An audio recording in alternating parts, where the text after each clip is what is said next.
Chers amis, bonjour, bonsoir, comme vous voulez, fidèle à votre Quad 9. Nous remercions Manuela. Alors à chaque fois, elle me dit mon Dieu, mon Dieu, mon Dieu. Fidèle au poste. Voilà. Aujourd'hui, nous allons parler santé parce que effectivement, la santé pose un problème, mais vraiment sérieux en Martinique. Il y a urgence. Et j'ai à mes côtés aujourd'hui M. Serge Haribo, qui est secrétaire général de l'UGTM Santé. M. Haribo, bonjour, bonsoir, comme tu veux. Bonjour, bonsoir à tout le monde, tous ceux qui prennent un petit moment pour écouter Zouk TV, Quad 9, et puis essayer de se renseigner sur ce qui se passe. En tout cas, nous qui garder comme nous un maximum d'informations parce que comme on a déclaré, le CHU est en zone rouge. Ah ouais. Alors effectivement, M. Haribo, tu devais me voir une dernière fois, tu as signalé un certain nombre de problèmes, mais maintenant on dirait que c'est monté d'un cran, de deux crans même, avec cette fameuse lettre ouverte au directeur pluriel, de l'ARS, du CHUM, du préfet de la Martinique, le CHUM en zone rouge. Alors, aucun redressement financier n'a été accompli, on va aborder le premier plan. Alors, le CHUM, on précise que ça comprend 3 établissements de Fort-de-France, le Lamentin, Trinité, etc. Voilà. Donc, l'urgence est à son paroxysme. Premier point, rien n'a été fait. Premier constat, jusqu'à maintenant, rien n'a été fait financièrement. C'est-à-dire qu'ils sont en train de charroyer de l'eau dans un panier percé. Voilà. C'est quand on dit rien n'a été fait, c'est-à-dire que c'est pas efficace. Les dispositions qu'ils prennent ne montrent pas qu'il y a un redressement. En 9 ans, on a une augmentation du déficit de 60%. On est passé d'environ 100 millions, 110 à 120 millions, à 190 millions d'euros estimés. On ne sait même pas si c'est plus haut que ce qu'on a comme estimation pour le moment. Donc, ce qu'on veut dire, c'est que la situation, elle est déficitaire. Ce CHU-là, malgré qu'on nous envoie des directions régulièrement qui changent. On a déjà mis le CHU 2 fois en administration provisoire. Malgré ça, on observe que la situation financière est catastrophique. Alors dire ça comme ça, là, c'est quelque chose. Mais les répercussions... Cette chiffre est un peu... Oui, là, par exemple, 190 millions d'euros, voilà. Etc. Les répercussions, c'est énorme, ça, les répercussions sur la situation... c'est qu'on a un établissement qui est complètement en train de boucher des trous et les trous se renouvellent tout le temps. Ça a quoi comme conséquence? Eh bien, on se retrouve des fois dans des situations où est-ce qu'on a des approvisionnements en médicaments. Je parle des médicaments principaux, c'est un hôpital. Il faut bien soigner les gens, c'est le moyen qu'on a. Et souvent... on a des médicaments qui sont rupture d'approvisionnement et pas les moindres. La semaine dernière, c'était la morphine, qui est pourtant importante lorsque le traitement de la douleur est passé dans les textes. Et c'est aujourd'hui inadmissible qu'on puisse penser que quelqu'un qui a été opéré, qui a des douleurs, ne puisse pas avoir un traitement de la douleur correct. C'est dans les textes. Mais tu es en train de demander quelque chose de grave. Les fournisseurs même ne sont pas payés. Les fournisseurs ont un délai de paiement de plus d'1 an aujourd'hui. À savoir que ceux qui ont fourni quelque chose ce mois-ci ne seront pas payés avant 2025, en moyenne.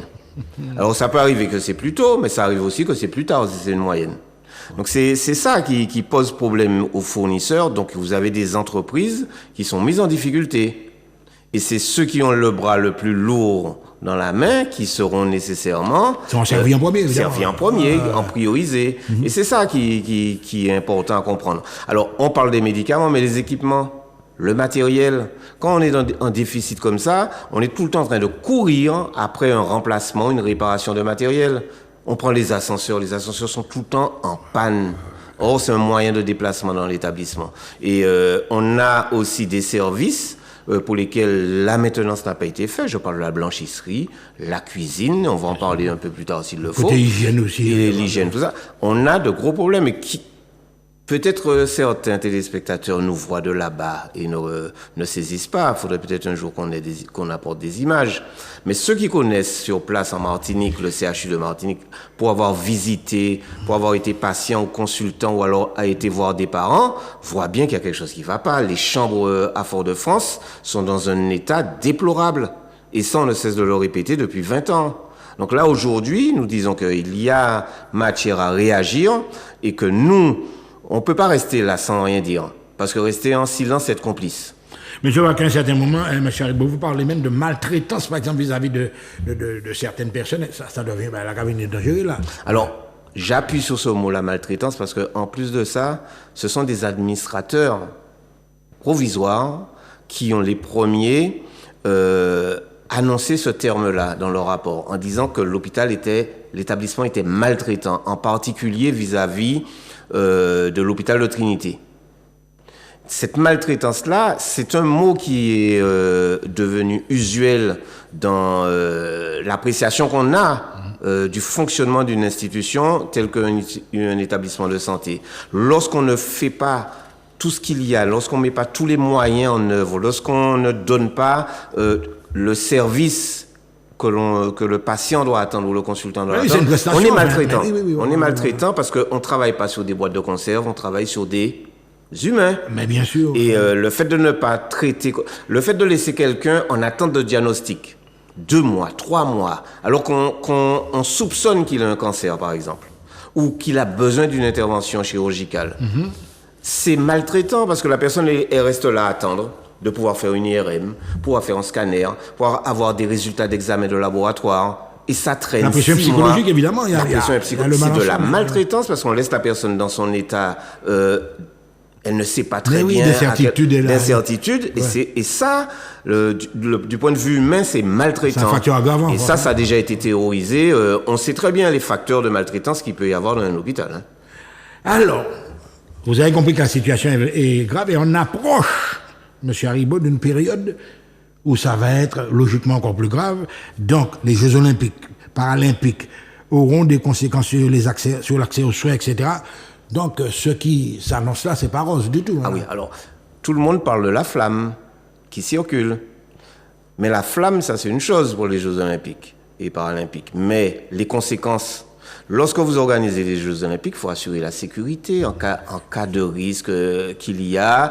Donc, tout le réseau sanitaire en France est en alerte. Ça veut dire quoi? Que tous les établissements et les établissements où est-ce qu'il y a des compétitions, ils sont nécessairement dans ce réseau de sécurité. Ça veut dire qu'ils vont monopoliser leur personnel. Et ils ont déjà commencé. Ils ont annoncé depuis 2 mois qu'ils ont besoin de leur personnel pendant cette période-là, juillet-août, et qu'ils ont déjà proposé aux agents de ne pas prendre leur congé. Ils proposent des primes de 800 € pour les catégories C, à 2500 € pour les médecins. Et chaque établissement dans les villes où il y a des compétitions, comme je disais, prennent des dispositions. Ça veut dire quoi? Ça veut dire que nous, à 7000 km, qui espérions peut-être avoir des médecins remplaçants, on ne les aura pas. Ils sont mobilisés. Ouais. En France, moins de 2 mois à prendre des médecins urgentistes bénévoles, etc. Ils attendent des médecins. Le comité d'organisation pour les Jeux Olympiques est toujours à la recherche de médecins urgentistes bénévoles. Ils ne veulent même pas les payer, mais bénévoles. Donc ça veut dire que nous, ce terme-là doit nous intéresser. Ils ont besoin de médecins urgentistes là-bas, et nous en avons besoin ici. Alors, je vous disais la dernière fois pour l'hôpital de Trinité, on est toujours dans cette incertitude pour le 2e service d'urgence de Martinique.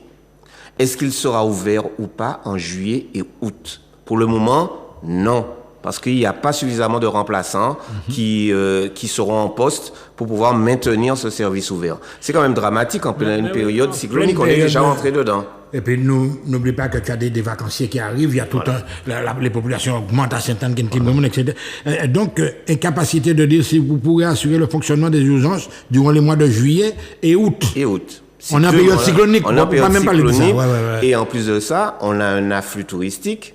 Deuxième chose qu'on connaît pendant cette période-là, et il y a des manifestations, tous des viols, courses cyclistes, tout ça, où il peut y avoir des accidents, tout ça. On a besoin de l'ouverture de ces 2 services d'urgence-là.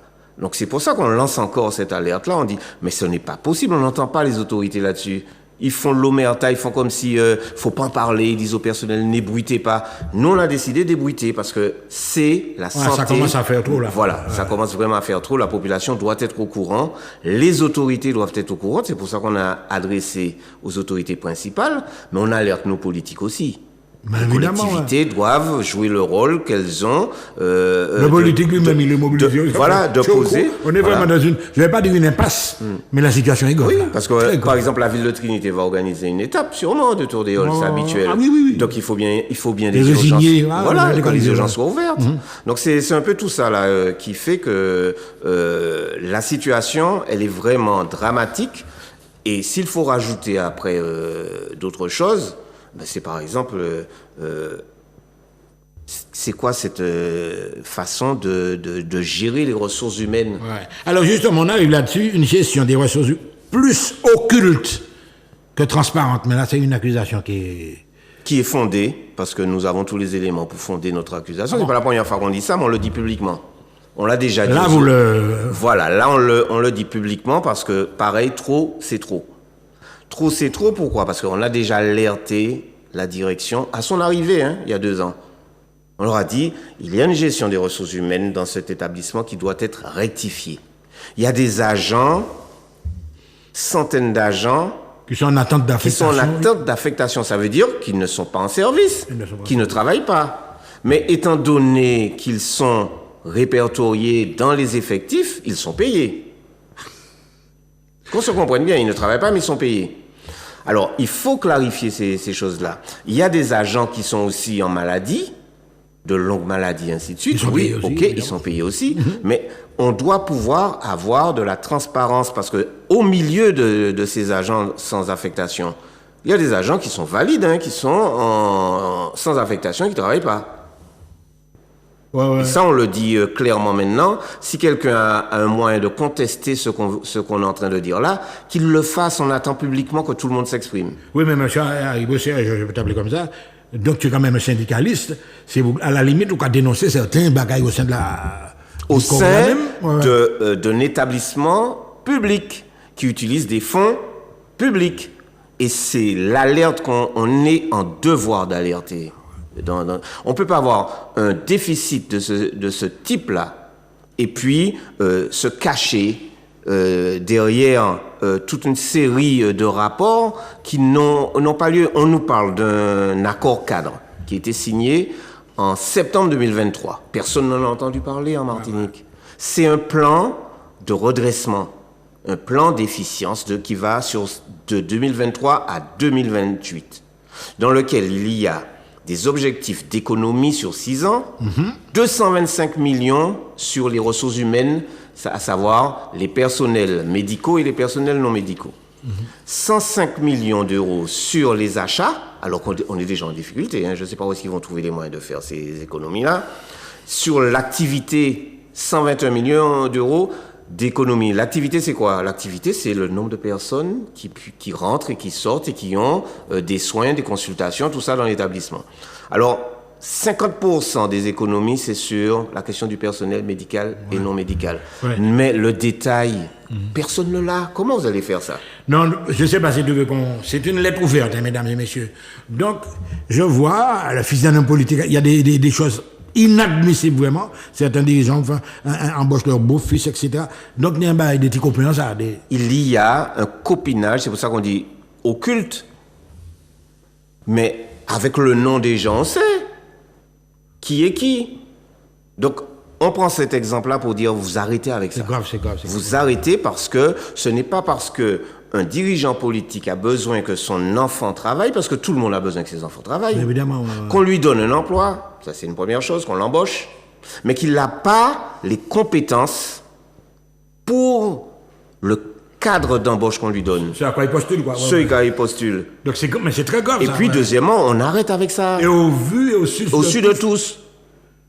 Ah ben, là, Il suffit. Alors, là. qu'est-ce qui se passe? Alors, le responsable de service dit non, mais il ne fait pas l'affaire, vous allez le mettre ailleurs. Je n'en veux pas. On le met ailleurs, mais il ne fait pas plus. Et la personne se croit autorisée parce que il a l'aval d'un politique. Il a l'aval voilà. Et qui fait que, bon, même s'il n'a pas fait le travail, il sait qu'il sera payé, puis il s'en fiche. Bon, alors ça c'est des choses qu'on tient à dénoncer. Il y a aussi des dirigeants, responsables, directeurs qui font en sorte qu'ils embauchent leurs conjoints, concubines, les fils et ainsi de suite. Ce n'est pas normal. Moi, je peux parler clairement, je n'ai pas de fils, de fille qui est embauché, ni de concubine qui est embauchée à l'hôpital. Et Donc, tout le monde est au courant. Et tout le monde est au courant. Nous avons pris la responsabilité, comme d'habitude, de dire, nous dénonçons cet état de fait, nous demandons qu'il y ait de la transparence et que si nous sommes en difficulté, que l'on traite correctement tous les problèmes. Alors, tu parles d'un accord cadre à RSHM, acté du 29 2000. Il prévoit un plan d'efficience de 2023 à 2028. Oui, il fixe des engagements. Le plan, il est voir à l'écran, si pour ceux qui... Bon, on va pas vous donner tout le contenu du plan. Mais juste le truc, on ne ment pas, il existe.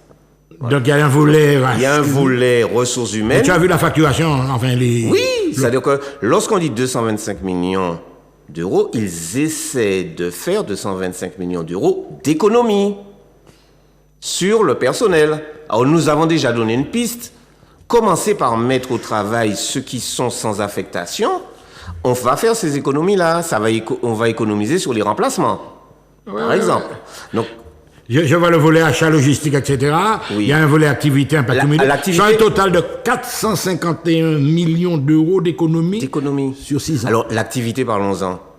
Vous nous parlez de vouloir faire des économies, nous vous disons accentuer l'activité. Ouais. Pourquoi la maternité de Trinité est fermée? Pourquoi le service du bloc opératoire est toujours fermé? Pourquoi l'unité de soins intensifs est fermée? Pourquoi on ne peut pas faire fonctionner les urgences correctement que le SMUR est arrêté? Pourquoi les consultations externes sur lesquelles on comptait depuis 1 an que les travaux soient finis, qu'il y ait plus de consultations, ce n'est pas fait? Voilà où se trouve le fond d'activité qu'on peut gagner. Et on ne peut pas le gagner parce que nous avons de l'incompétence. Et ça, je reconnais que les politiques ont accentué lors d'une réunion sur ça, en disant qu'il y avait de l'incompétence dans l'ingénierie administrative. Ça veut tout dire. Oui. Ils le reconnaissent alors. Les politiques ont enfoncé le clou en disant, les députés, M. Giovanni Williams a dit lors d'une réunion, je ne mens pas, je le dis, qu'il y a de l'incompétence et que l'ingénierie administrative n'est pas à l'heure pour les travaux de reconstruction, les travaux de rénovation. Ah non, mais c'est très dramatique. Ouais. Donc c'est tous ces sujets-là qui font qu'aujourd'hui, on est agacé. Il faut en terminer avec ça. Ouais. Alors évidemment, cette lettre... Elle est longue. Elle est très longue.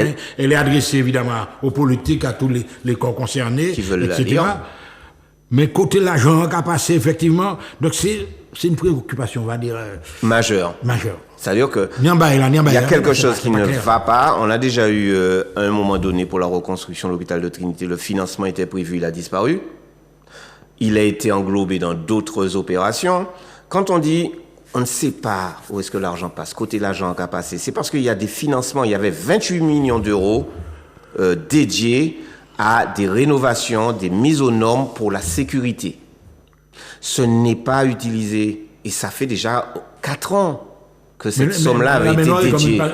C'est comme une passoire, hein, les chambres de ça. Voilà. Les gens ne sont pas en sécurité. Là. Ils ne sont pas en sécurité. Donc, il y avait matière à remettre des installations pour sécuriser. Il y avait de l'argent dédié. On ne comprend pas. C'est ce problème d'ingénierie qu'on parle. Pourquoi ce n'est pas utilisé? Pourquoi les projets ne sont pas enclenchés et réalisés concrètement? Pour le bien du personnel et des patients. Mais bien Parce sûr. que c'est pas pour faire l'intéressant, c'est pas pour faire beau, hein. C'est pour la sécurité, c'est pour le bien-être des patients. Alors, nous attendons toujours qu'ils nous donnent véritablement des réponses. Je vous donne par exemple, il y a des audits qui sont réalisés.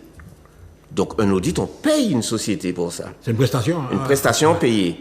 Elles sont payées, mais derrière, rien n'est réalisé. Voilà, on a des beaux plans. Il y a une étude qui a été faite pour la restructuration de la prestation de confection des repas, production des repas. Oui, on en avait parlé. On en avait parlé. La cuisine est fermée à PZQ. Il y a une casse d'eau, il n'y a rien qui a été fait. Donc voilà à quoi. Et c'était en 2015. Nous sommes 9 ans après. Rien n'a été réalisé pour faire en sorte que les propositions qui étaient faites, l'étude de faisabilité avait été faite et on n'a pas eu de résultat. Donc c'est ça qui est énervant de constater. Ouais. Alors quand on parle, s'il faut parler aussi de l'étude, alors là l'ARS est concernée, l'Agence régionale de santé a fait une étude pour les risques sismiques de tous les établissements de Martinique. Vous avez eu un compte-rendu quand même, Martinique. On a eu un compte-rendu. Mais après 5 ans, qu'est-ce qui a été fait? Qu'est-ce qui a été fait? Et Maventura est toujours dans le même état. Les risques sismiques, c'est quand même, on peut avoir un tremblement de terre à n'importe quel moment. On avait bien indiqué pour chaque bâtiment les risques qui étaient encourus. Et qu'est-ce qu'il fallait faire? Maintenant, il faut les finances pour faire. Il faut un projet, il faut un plan, un plan d'action. Et ce n'est pas fait 5 ans après. C'est un prévisionnel et puis ça. Un prévisionnel qui soit mis en œuvre. Les bâtiments, on les cite, Maventura, Clarac, l'établissement français de santé, Pierre Zoda Kitman, Trinité, à part le Mango-Vulsin, on est en risque dans tous ces établissements. Par rapport au risque sismique. Il y a des choses à faire. Donc Excusez, Trinité, on en a parlé souvent, mais on dit que ça n'avance pas. Trinité n'avance pas. Du rétropédalage, quoi. Tout le monde C'est du rétropédalage. Moi, sincèrement, le personnel va encore monter au créneau, ça c'est sûr, parce que les fausses promesses qui sont faites, moi j'ai là, par exemple, on avait eu encore renouvellement du projet pour la rénovation du bloc opératoire de Trinité. Les salles ne sont toujours pas disponibles, c'est toujours en travaux. Ça date de combien de temps? Là, ça date de janvier, mais l'objectif, c'est un nouvel objectif d'octobre 2024, alors que le premier objectif, c'était octobre 2023. On a déjà plus d'1 an de retard sur les objectifs. Maintenant, ils rallongent, ils disent que ce sera terminé en décembre 2024. Ça veut dire que toute l'année, il n'y aura pas de bloc opératoire à Trinité. C'est ce que ça veut dire concrètement. Alors, tu parles même... Alors là, je remarque quand même que dans la lettre, il y a des accusations politiques également, etc. Insulte au bon sens, etc. Donc, véglage permanent. On dit que ça prend une autre orientation, là. Là, c'est le syndicaliste qui parle là maintenant. Ah oui, tout à fait. Là, on dit clairement, nous ne sommes pas là pour protéger qui que ce soit vis-à-vis de l'intérêt de la population martiniquaise. Parce que les gens constatent, il y a même une phobie, M. Haribo, concernant l'hôpital de la Ménade. Oui, mais c'est pour ça qu'on est obligé de dire, au-delà de la phobie, nous savons pourquoi. C'est-à-dire que la personne qui dit ça, elle a vécu une entrée à l'hôpital, elle a vécu un patient ou une famille qui est à l'hôpital, mais nous savons les éléments de fonctionnement d'un établissement, là où est-ce que ça va pas, là où est-ce que, comme on dit, le bas blesse, il faut pointer ces choses-là et le dire. Donc nous, quand on fait ça, c'est simplement de dire, vous avez l'autorité, le préfet, la sécurité civile, l'ARS, la sécurité sanitaire, l'agence régionale de santé, la direction de l'établissement, la sécurité de tous ceux qui pénètrent dans cet établissement et le service qui doit être rendu, ce n'est pas bon. Oui, mais la manière dont on est en train de parler depuis un moment, donc il y a une espèce d'omerta qui est là, donc ils se tiennent par la main finalement, tous ces mondes-là. Ils se tiennent par la main, pourtant, il y a des plaintes, Mais vous n'avez jamais parlé de... Mais c'est la première fois que tu me montres ce genre de... qui sont là depuis 2021. Là, il y a un bilan de 2021. Nous n'avons pas le bilan de 2023, ni de 2022. Mais nous disons simplement, et nous rappelons à tout le monde, tous ceux qui fréquentent les établissements, ça existe ça, la loi, de la protection pour les usagers. Il faut l'utiliser. Les patients ont des droits. Ont des droits. Ouais. C'est des citoyens quand même. Oui, c'est un document du CHU. Et ces droits-là, quand ils sont bafoués, ce n'est pas normal, il faut agir. La loi du 4 mars 2002, c'est la loi Kouchner qui prévoyait que les droits des patients est obligatoire aujourd'hui, qu'on soit dans un établissement de santé public ou privé. Maintenant, il s'agit de satisfaire tous les besoins de l'usager. Ça veut dire quoi? Il y a une commission de relations entre les usagers et l'établissement qui doit faire le bilan. Il y a une commission des usagers qui est prévue par la loi depuis 2016, et il y a à l'entrée de la Ménard un bâtiment dans la côte là, où est-ce qu'il y a la commission des usagers. Il faut y aller, il faut écrire quand ça ne va pas, il faut porter plainte. Et si vous croyez qu'il y a des gens qui vont jusqu'à la plainte, parce qu'il y a des gens qui vont jusqu'au pénal contre l'établissement, vous avez là, et on parle encore... Des procédures pénales et les procédures pénales, on reparle de maltraitance. Dans le document, oui, c'est écrit maltraitance. C'est écrit maltraitance là. Et... ça va jusqu'au pénal, ils ont un certain nombre de dossiers qui vont au pénal, mais nous pensons que ce nombre de plaintes-là ne reflète pas la réalité. C'est encore pire que ça? Ah, c'est beaucoup pire que ça. Parce que justement, à un certain moment, je vois que tu précises, c'est tel qu'elle prévu dans le code de la mise sous tutelle de cet établissement. Alors voilà. J'imagine jusqu'où on est arrivé là maintenant. Oui, il faut qu'on aille plus loin. Parce qu'on n'est pas dupe. Le commun des mortels ne va pas comprendre qu'est-ce que l'ARS a fait là. Lorsque l'ARS signe un contrat d'efficience, c'est qu'elle a constaté qu'il y a un problème d'efficience. On est d'accord. Donc ça ne va pas, ça ne fonctionne pas bien. Lorsqu'elle contraint par contrat l'établissement à faire des économies, ça veut dire qu'il y a un gros déficit. C'est ça que ça veut dire. Par contre, dans la démarche de mise sous administration provisoire, c'est prévu par les textes que l'ARS doit intervenir. Voilà la procédure. L'ARS fait un diagnostic de la situation. L'ARS décide qu'il y a des opérations à faire pour redresser la situation. Et ensuite, si le redressement n'a pas lieu, l'ARS doit prendre une décision de mise sous administration provisoire. C'est ce que prévoit la loi. Et Alors, c'est ce que nous demandons. Une phrase qui m'a interpellé, qui met en danger quotidiennement les patients, ça on l'a dit, qui oblige certains patients à attendre de façon anormale, quoi, venir, non, ne peut pas vous recevoir, pour avoir un rendez-vous, un diagnostic précis, etc. Donc, pour pouvoir soigner correctement les Martiniquais. Donc, alors là, le message, vous vous engagez à quoi? Toi, au niveau syndical, enfin, tous les collègues qui... Nous avons déjà pris l'engagement d'ouvrir le débat publiquement avec cette lettre ouverte. Ça commence là. Ouais. Ça, c'est fait. Nous allons poursuivre. Ce n'est pas parce qu'il y a une campagne électorale. Eh ben, on va contacter tous les candidats pour leur dire, positionnez-vous. C'est un élément trop important. Vous voulez être député. Nos députés ont reçu toutes tes... Ils vont le recevoir. Là. Ouais, parce que là, on l'a enregistré d'abord auprès des autorités hier. Ils vont le recevoir et on va leur demander, on vous écoute. Dans vos discours, dans vos promesses électorales, qu'est-ce que vous comptez faire pour vous engager vis-à-vis de la santé de la population martiniquaise? C'est trop important, il y a des interventions, il y a des actions à faire, il y a ce soutien à la population, parce que s'ils arrivent à trouver dans l'endroit où est-ce qu'ils se présentent, puisqu'on a 4 circonscriptions, là, s'ils arrivent à trouver une famille qui n'a pas à se plaindre du système de santé, qui n'a pas à se plaindre du fonctionnement des hôpitaux, je crois qu'ils ne sont pas des bons candidats.